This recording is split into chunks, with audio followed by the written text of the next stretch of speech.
TICMAS, ahora sí, hola. Seguimos en el auditorio de TICMAS, en la Feria del Libro, en esta jornada dedicada a alfabetización y fluidez lectora. Vamos a hablar de un tema que tiene que ver con la agenda más urgente de la Argentina, que es la deuda social que tenemos. Para esta entrevista está Agustín Salvia, director del Observatorio de la Deuda Social Argentina de la UCA, a quien le agradecemos muchísimo la presencia. Ha sido un día muy movilizante por los proyectos y las propuestas que han tenido todos, y esta es una entrevista que esperábamos para poder hablar con él. Agustín es sociólogo, doctor en ciencias sociales, y como decía, es director del Observatorio de la Deuda Social Argentina en la Universidad Católica. Gracias por acompañarnos. ¿Qué tal? Muy buenas noches, un placer. Bueno, lo primero, no quería, como le decía antes de empezar, no quería quedarme con el número, que es un número que además es muy doloroso, pero sí quería preguntarle por la realidad que están viendo en los chicos, sobre todo en los chicos de primera infancia. ¿Cómo es la realidad de esos chicos que están hoy viviendo en la pobreza? Bueno, es cierto, incluso la métrica que podemos contar para entender el problema del analfabetismo en la infancia no es buena. Hay una fuerte presión en la métrica alrededor de la respuesta si sabe leer o escribir. Y buena parte de la respuesta no lo dan los chicos, sino que lo dan los padres a través de encuestas y censos. Y leer y escribir no es condición para poder comprender, entender, interpretar y dar una respuesta. Y todas las evaluaciones que vamos teniendo en materia, tanto en la salida de la primaria como de la salida de la secundaria, da cuenta de que el problema puede no ser necesariamente funcional alrededor de escribir o leer, sino claramente de comprender y resolver problemas. Hoy por hoy no es suficiente incorporar una técnica.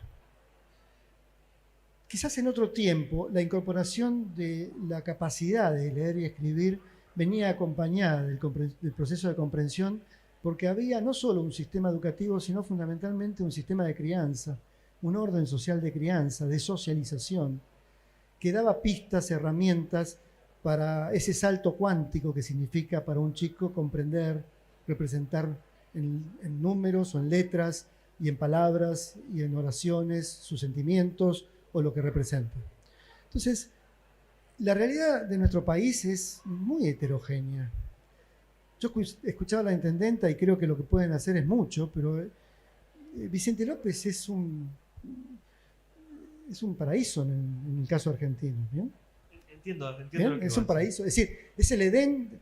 Muy pocos lugares concentran un nivel de capital humano, capital social, clases medias, instituciones, procesos de crianza y socialización donde las tasas de pobreza son muy bajas, no porque no existan, o el nivel de pobreza extrema, pero en ese contexto de una escuela pública a cargo de una municipalidad donde la buena parte de la composición social de las familias y de la historia de esos chicos es de clase media, aunque sea baja, o incluso un chico de clase baja que se incorpora en ese contexto, tiene estímulos de socialización y de aprendizaje que no necesariamente devienen del proceso pedagógico.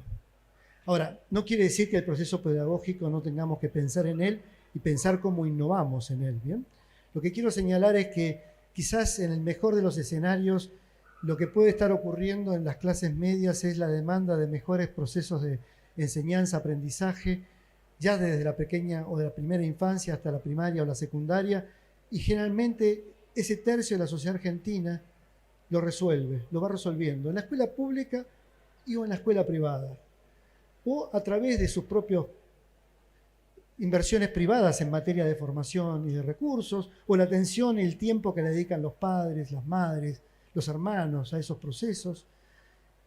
Pero tenemos un tercio altamente vulnerable de la sociedad argentina y tenemos otro tercio de la infancia argentina que te diría que todavía incluso la regla de saber leer y escribir ni siquiera a veces se cumple en la primaria, y cuando obviamente no se cumple garantiza los procesos de comprensión, pero apenas se cumple, pero incluso no se sabe para qué se aprende esa lectura o ese ejercicio o esa capacidad. Hay un tercio de la infancia argentina que está fuertemente postergada, espacios rurales empobrecidos, conurbanos altamente empobrecidos, donde la escuela pasa a ser una institución de contención, incluso de nutrición o alimentación, de salud, de apoyo a la familia o al niño, sin que se constituya efectivamente en un trampolín para el proceso del conocimiento. Y todas nuestras herramientas tecnológicas que están asociadas a ese tercio de la sociedad más pobre en la Argentina están fuertemente empobrecidas. Están anquilosadas porque manejan viejos métodos que ni siquiera se han adaptado a las nuevas condiciones hoy por hoy sobre los cuales los jóvenes se alfabetizan o los niños se alfabetizan en el mundo digital o en el mundo de la imagen. No aprovechan, no potencian esas capacidades y al mismo tiempo, en todo caso, las niegan y fuerzan a los chicos a llevar adelante procesos que no están suficientemente adaptados a las nuevas dinámicas culturales y a los cambios culturales.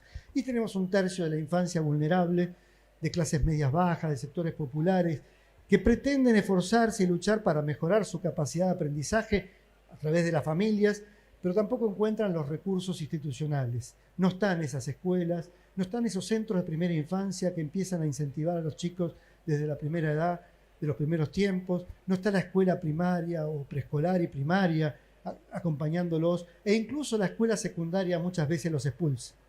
Son chicos que no se sienten socializados o integrados en esa escuela del mundo del bachillerato o incluso técnico, pero enciclopédico, y la escuela los expulsa y ellos se sienten también excluidos de ese mundo. Y no terminan el secundario. Y si lo terminan formalmente, pero sin cumplir con los objetivos formativos necesarios. Lo estaba escuchando con mucha atención y mientras hablaba se me aparecían un montón de imágenes y entiendo que la tecnología puede llegar a ser también puede aumentar la brecha, la distancia entre la Argentina. Siento que hay como, por lo que dice, dos Argentinas, una Argentina partida entre los que están en el decil superior y el resto de la gente. ¿Cómo no hacemos para caer en la desazón? ¿Cómo no hacemos para quedarnos solamente en la indignación? ¿Cómo podemos hacer algo para pasar de la indignación a la acción? No, primero hay que tener ese diagnóstico, ¿no? Porque yo escuchaba efectivamente a la intendenta y es espectacular porque nuestras clases medias, como papás, como mamás, como abuelos, como abuelas, vamos a buscar, ¿por qué no buscamos espacios educativos como los que pueden estar desarrollándose en esos lugares? Y claro que queremos eso. Y vamos a concentrar esfuerzos para mejorar la educación de nuestros chicos y una capacitación digital, e incluso de capacidades de resolución de problemas y de estrategias de búsqueda autónoma de conocimiento y resolución autónoma de problemas. Bueno, pero para eso mismo lo deberíamos poder llevar al espacio de los más pobres. Ahora, llevarlo al espacio de los más pobres sin tener las condiciones materiales o sociales mínimas que permitan que eso pueda ser incorporado en el mundo cultural de esos segmentos excluidos, es el desafío. Es decir, no está solo cómo llevamos tecnología y cómo innovamos en materia de programas y diseños de formación, de alfabetización, en todos los niveles, cómo incorporamos el mundo digital hoy en el mundo de la pobreza, sino cómo al mismo tiempo acompañamos a esa infancia en un proceso de ese cambio cultural que se requiere cuando ese chico vuelve a su casa y enfrenta problemas de alimentación y nutrición. Bueno, la solución a esto, justamente como una respuesta, es la mayor inversión que se requiere en los procesos de sensibilización, de formación en la primera infancia y en la escuela preescolar y en la primaria. Es decir, necesitamos mucha más inversión pública en el mundo educativo. Necesitamos una revolución educativa, capaz de llevar una doble jornada en la escuela primaria, así como en los centros de primera infancia, donde los chicos tengan mucho más tiempo de socialización en el mundo de la cultura y del conocimiento, en donde enfrenten esos desafíos, donde ellos se constituyan en alfabetizadores de sus padres o de sus hermanos mayores. Para eso requerimos de una fuerte inversión en capital simbólico, capital cultural, capital educativo, incorporando las nuevas tecnologías que son una herramienta extraordinaria.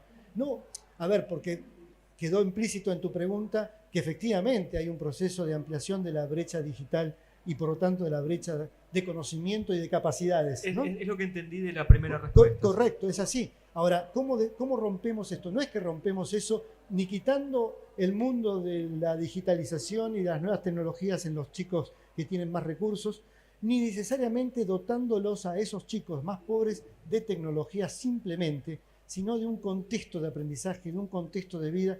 Y eso significa luchar contra la pobreza desde una perspectiva donde la pobreza no es solamente pobreza de ingresos, es también pobreza de condiciones de vida, de inseguridad alimentaria, de inseguridad hídrica, de inseguridad en materia de hábitat y de condiciones residenciales, ecológicas y ambientalmente adecuadas. Bueno, son desafíos que tiene la lucha contra la pobreza, entre ellos ese analfabetismo que está progresando en nuestra infancia y que tiene que ver con un analfabetismo que no se expresa, insisto, en la respuesta de si sabe o no sabe leer o escribir, que se expresa en la capacidad de comprensión que puedan tener nuestros niños. ¿La educación es una respuesta? Sí, sí, por supuesto, es una gran respuesta. No lo pensemos como una herramienta mágica sobre la cual podemos invertir en nuestras clases adultas, es decir, en nuestros segmentos adultos. Hoy por hoy, para muchos de los adultos pobres o incluso excluidos socialmente, la respuesta no es la educación formal, es la educación en el trabajo, ¿no? Es decir, pensar que debe haber una educación asistemática, que no es sistemática en un establecimiento, no es el curso de capacitación puesto en un taller o en un espacio de formación supuestamente extraescolar, pero también extralaboral, sino fundamentalmente en el mundo del trabajo. ¿Cómo asociamos el trabajo a la incorporación justamente de esas capacidades cognitivas, tanto de lectoescritura como de procesos vinculados a las operaciones matemáticas, lógico-matemáticas? ¿Cómo incorporamos ese proceso en el mundo del trabajo o en el mundo de la cultura, no en el mundo de la escuela? Cuando dice incorporarlo en el mundo del trabajo, ¿es la gente que ya está en el trabajo llevarla a una capacitación? No. La escuela como articulador del empleo? Justamente, el empleo como una incorporación, no de la escuela, sino justamente de programas y políticas capaces de producir esos procesos de alfabetización integral. E incluso en espacios de socialización. Los clubes, las plazas, el espacio público, deben ser mecanismos o instrumentos de formación o educación, y no necesariamente tenemos que decir, bueno, esas personas adultas tienen que ir a un espacio de capacitación. No porque se los excluyamos, puede ocurrir, pero no ese es el lugar donde van a encontrar, o donde podemos pensar una política masiva de alfabetización en el mundo de la cultura de hoy. Para nuestros niños, sin duda la institución escolar cumple un papel extraordinario. No es el único, como venimos diciendo, pero es ahí donde habría que invertir en mayor dotación de capital humano. También es cierto que muchos de nuestros docentes no están en condiciones de enfrentar esos desafíos. También necesitamos formar docentes para esos desafíos. La complejidad del problema, la respuesta fácil no va a estar dada, digamos. ¿Bien? El diagnóstico requiere ser objetivo y cruel si efectivamente empezamos a querer revertirlo. Pero eventualmente, dentro de ese mundo de la escolarización, la doble jornada, los procesos de incorporación del niño y de la familia, los procesos de buenas prácticas nutricionales, de buenas prácticas vinculadas a los procesos de crianza, la incorporación de procesos de socialización como el deporte y el arte como mecanismos articuladores de integradores sociales y comunitarios. Todo esto es alfabetización. Todo esto va a obligar, diría que es el proceso a partir del cual deviene una demanda. Quiero entender, quiero comprender. Tengo la necesidad de aprender a leer y escribir y a comprender para resolver los problemas que me desafía el deporte, me desafía la cultura, me desafía la vida. Poner la escuela no como el lugar donde tiene que aprender a alfabetizarse, sino el lugar donde se crean o generan instrumentos que apoyan los otros procesos de inclusión social, e incluso la de conseguir un trabajo de ese niño cuando es joven o adolescente o joven, o cómo se lo capacita para las nuevas tecnologías en el mundo del trabajo, es parte de lo que la escuela tiene un papel extraordinario que cumplir hoy. En una de las respuestas, creo que en la primera, hablaba sobre la responsabilidad que tiene el Estado. Y la dimensión privada, los privados, ¿qué responsabilidad tienen? A ver, yo mencioné aquí de una política pública, y una política pública no es necesariamente que la tiene que llevar el Estado como gobierno, como administrador de los de fondos públicos. Creo que es una articulación. Hoy por hoy el Estado debería ser justamente la política pública, es una articulación de objetivos, metas y medios y recursos que deben articularse entre el sector privado, el sector social y el Estado, ¿no? Pensemos que el Estado, incluso el Estado municipal, donde hoy hoy se desarrollan los procesos educativos y es quien es, o el provincial, que es el principal responsable de la educación, no puede solo. No puede solo si no hay detrás una sociedad civil que acompañe, si hay organizaciones del mercado comprometidas en el proceso justamente de inversión en el capital humano de esas nuevas generaciones. Tengo un dicho yo que es, hoy por hoy no se necesita más Estado, lo que se necesita es un mejor Estado, pero también se necesitan mejores mercados, es decir, agentes de mercado, actores de mercado mucho más comprometidos con el tiempo que viven, ¿no? Con los desafíos de esta sociedad argentina que tiene un enorme potencial y una enorme capacidad de progreso, pero que requiere justamente de la articulación entre el mercado, las organizaciones, entre el voluntariado de la organización civil, entre la cantidad de fundaciones y empresas que están hoy motivadas justamente en el desarrollo de estos temas. Creo que es la gran inversión. Atender la emergencia puede atenderla el Estado. Poder poner el Estado público, el sector público, poner en juego un programa alimentario, poner en juego un programa de asistencia económica, pero estas grandes inversiones que son desarrollar el capital simbólico, cultural y de conocimiento de las personas, es algo que no puede hacer el Estado. No está en condiciones de hacerlo y sería demasiado ambicioso pretender que lo haga. Bien, tiene que ser un movimiento social y una reacción de una sociedad de los incluidos sobre los excluidos, de la incorporación de los excluidos a un mundo de conocimiento que va a generar mucha mayor riqueza, tanto material como cultural. Se dice que para salir de la pobreza una familia necesita varias generaciones, ¿no? Que los que han caído en una situación necesitan 3 o 4 generaciones para salir de ahí. ¿En cuánto incentiva la educación o cuánto aumenta la velocidad la educación en eso? Bien, voy a aclararlo desde el punto, siendo mi especialidad esta, digo, te aclaro.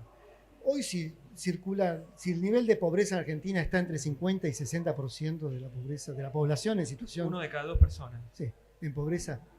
15-20% de esa pobreza tenderá a desaparecer rápidamente si las condiciones macroeconómicas se estabilizan, si deja de haber inflación, si a la gente se la deja planificar su día a día y su mes a mes y permite justamente a través de un trabajo formal o informal luchar para vivir y sobrevivir.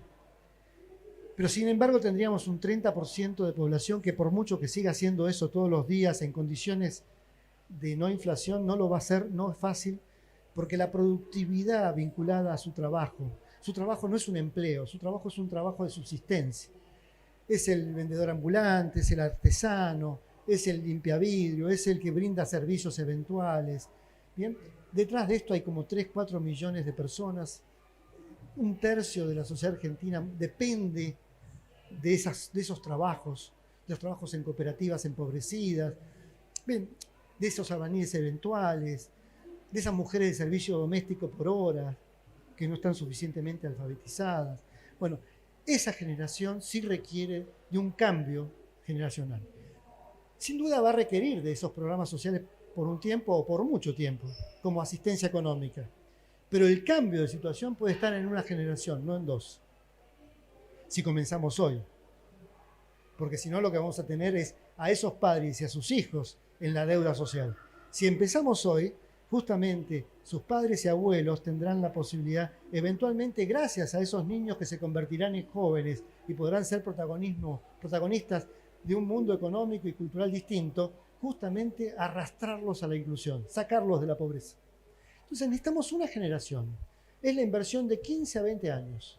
15, 20 años de inversión en desarrollo de capital humano para la primera infancia y para nuestros primeros adolescentes.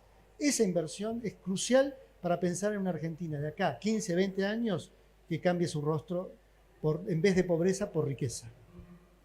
Agustín Salvia, le quiero agradecer el tiempo que nos dio. Estamos ya en tiempo y sé que se tenía que estar yendo. No, pero ha sido interesantísimo. Lo comprometo para que el año que viene podamos seguir hablando de lo que está haciendo el observatorio, la mirada que están haciendo sobre la sociedad. Muchísimas gracias por haber estado en el auditorio de TICMAS. No, un gran placer para mí. Muchas gracias.